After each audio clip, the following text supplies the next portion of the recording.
Alright, so for the Chapter 1 introduction, we're going to kind of go over the different topics that we have in this chapter.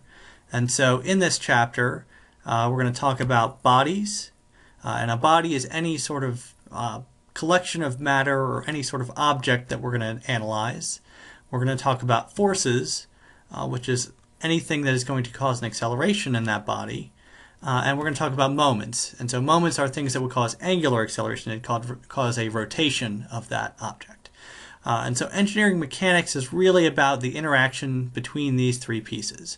We want to know what is the impact of forces and moments on certain bodies.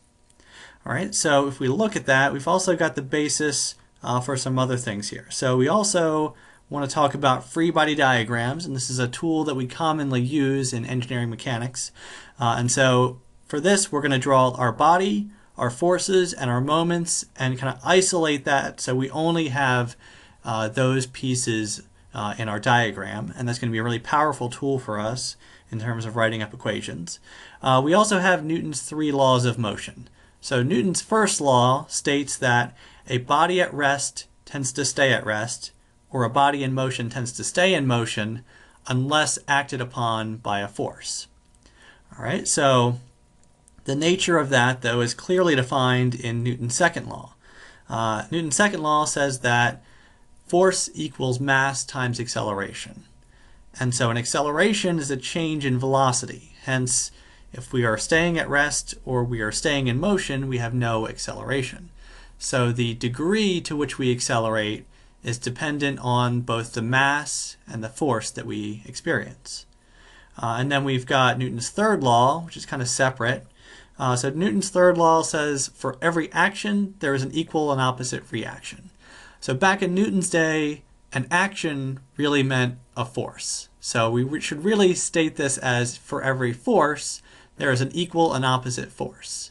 And this is whenever we've got more than one body interacting, we're going to have equal and opposite forces on each of those bodies. It's impossible for two things to interact without this Newton's third law pair, this set of equal and opposite forces.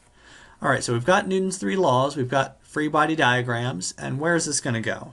Well, this is going to go to the idea of static equilibrium, which is the basis of all of statics. So static equilibrium states that an object in static equilibrium is an object that is simply not accelerating. So if we've got F equals ma and the term a is equal to 0, the sum of the forces must also be equal to 0. And that's the basis for all of our analysis. It seems pretty simple, but we can do a lot with that. And so when we do equilibrium analysis, what we're doing is we are taking that idea of static equilibrium. For equilibrium analysis, we're also going to start with a free body diagram.